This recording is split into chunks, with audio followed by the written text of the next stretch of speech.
my God, this is unprecedented. All right. So every week at Business at Breakfast, one of the members gets pulled out of the crowd to do a talk about them and what it is that they do. Oftentimes, nobody knows in advance. I just pick somebody and give them a couple of little parameters, and they get to jump in to speak.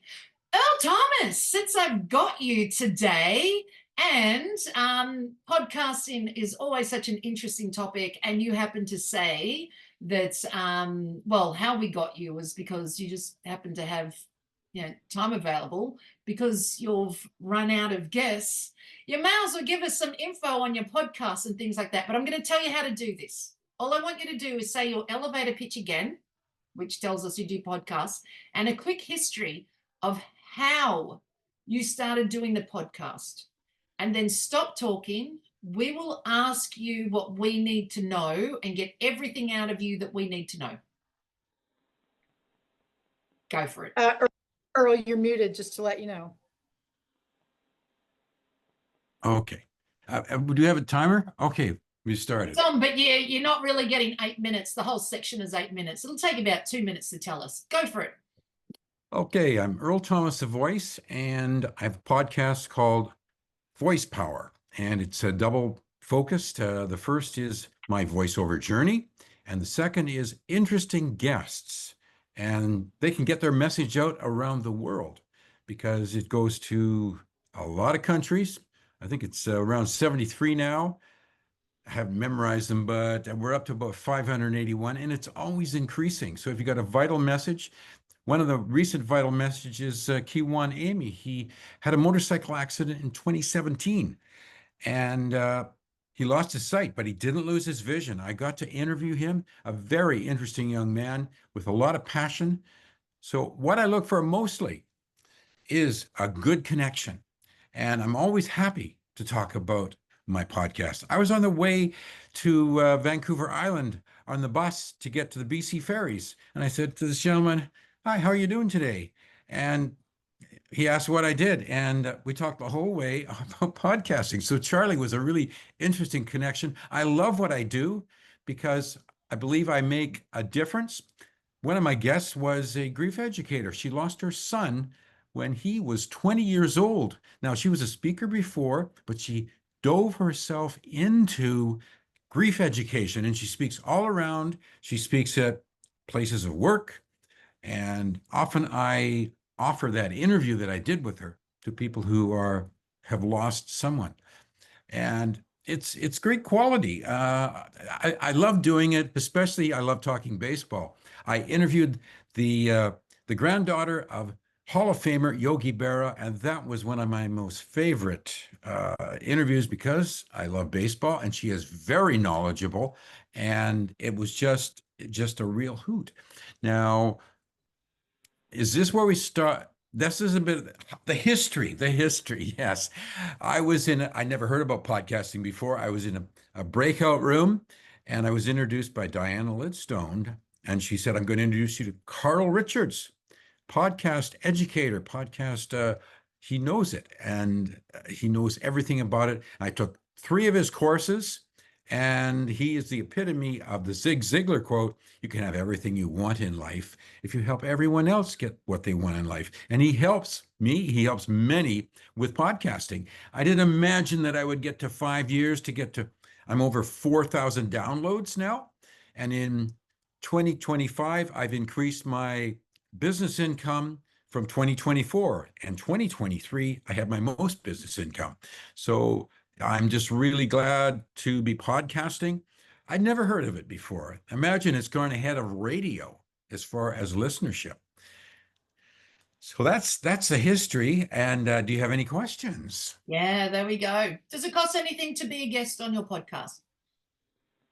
What's that about question about being a guest? How do you get to be a guest? No. Does it cost anything? Oh, to be a yes, guest on your yes. podcast? I have a 2-tier price thing, and one is for nonprofits. That's the lowest price, and you get always. Don't want to know what we get. Just want to tell us what's the price. How much does it cost to be a guest on your podcast? Well, what you get is involved in the price. So for the first tier, you get a sound clip, and you pay, I think it's $250. The second tier, you always get a sound clip, but you get 2 extra sound clips for $345. And you put those extra sound clips on your social media to promote your podcast. Any more questions? Yep, Max got his hand up. Okay. Okay, from the time that you heard about podcasts to taking the course, when was this in terms of when you actually released your podcast? So what was the time frame of it? Well, it was May 20th, 2021 is when I released the podcast, when it first debuted.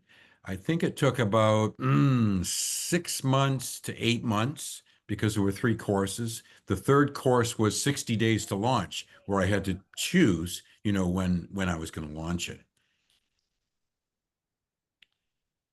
Thank you. Did that answer your question? Yes, thank you. You're welcome. Can I have Who's the name of your podcast again? Yes, Voice Power. Voice Power. I knew it was voice something, and then I couldn't remember. Oh, Voice Power. Okay. Yeah, Mac, you got your hand up again? Is there somebody you really want to interview? Is there somebody Yes, on your there interview is. list? Yes. I went to the Canadians baseball, and Hazel May from Sportsnet was there. So I got my introduction. I found out who I need to connect with at Sportsnet.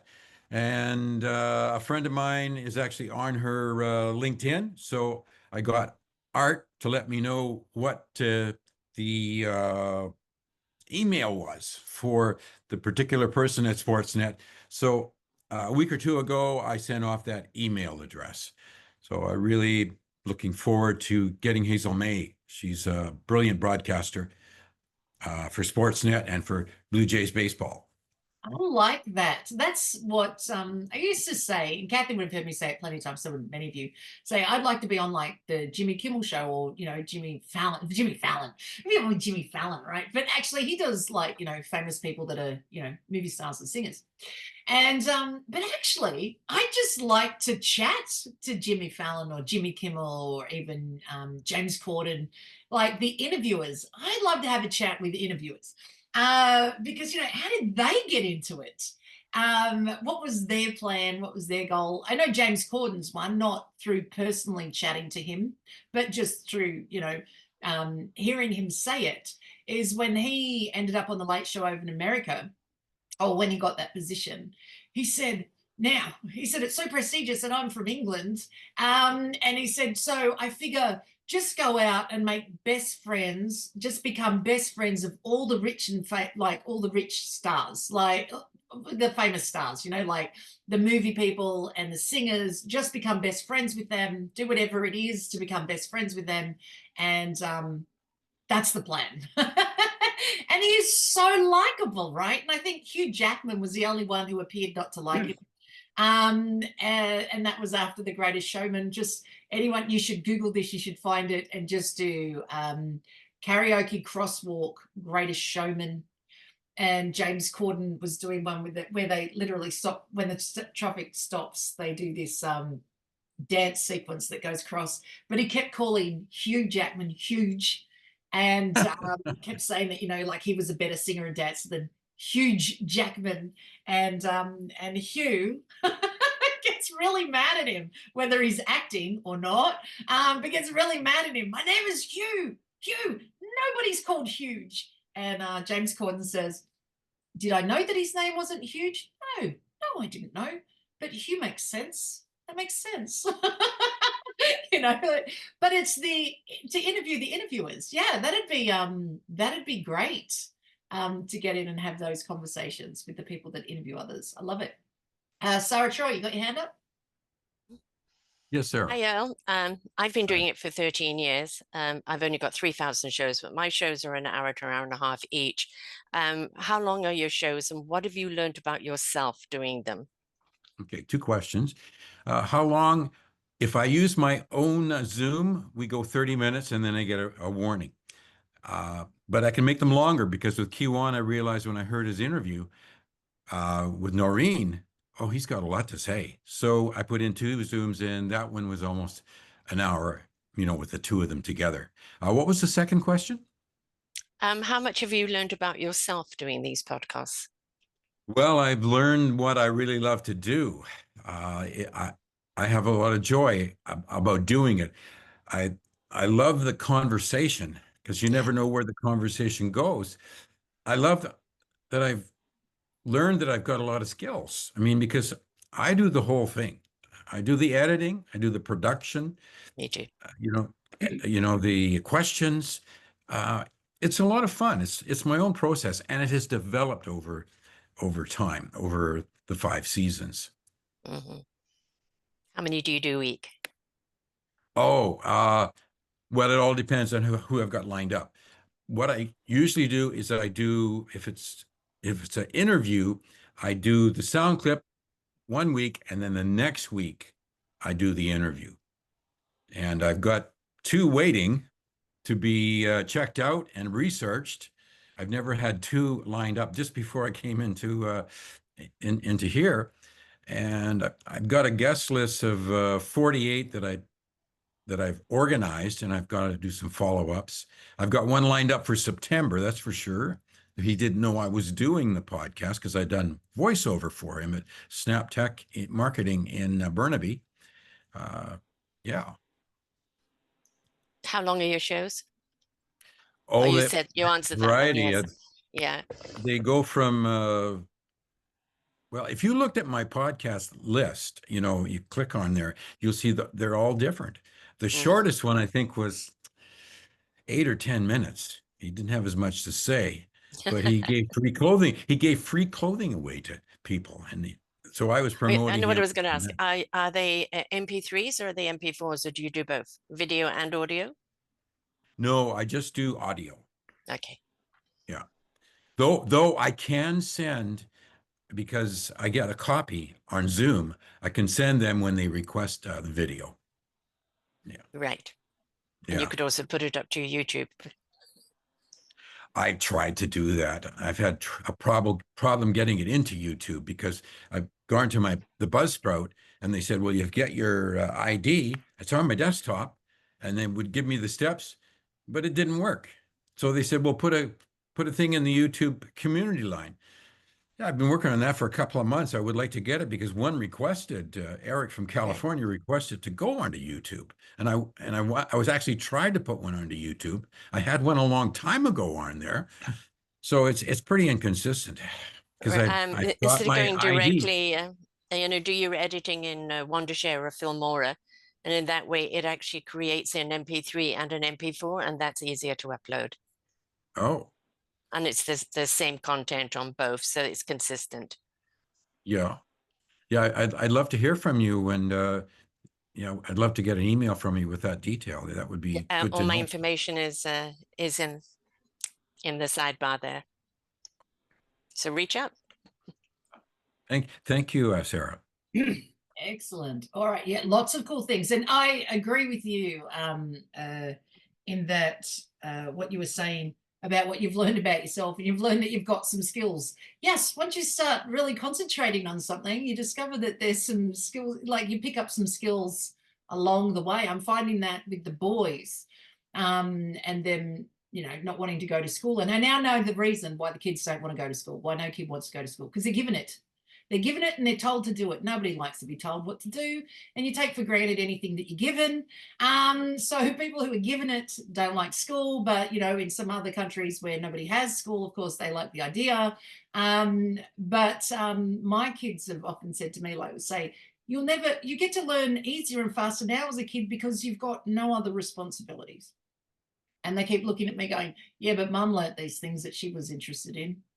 And she's now 48 and you seem happy and you can just learn it along the way. I've got, it's true, you can learn stuff along the way, but you just got to be doing it a number of times. So I agree with what you said there, Earl. I like that. Manesh, you've got a question? Yeah, I don't know if you've heard this question. Is he open to free resource to promote more downloads? What free resources? So I have a friend, actually, I signed up with him for podcast as well. So recently, just to give you one example, somebody who had podcast for 4 months, got like 20,000 downloads in a week. Oh, And yeah, so if you're interested, I can make the connection. So I have my information there. So do yeah. me a favor, reach out to me. Yeah, So definitely. yeah, I'd be he's glad to part hear of the, from you. yeah, it's, and you could do it for free. I mean, he has selective number of people he can help, but I think if you have a good podcast, your voice sounds fantastic. So Thank you. Absolutely. All right, Mac, you got your hand up. Yes, I do. Thank you, Misty. And thank you, Earl, again. Is there any standardized questions that you ask every guest on every show? Not really, no. I start with the first question. I close everything down, totally focused, and get that first question, and I build on it.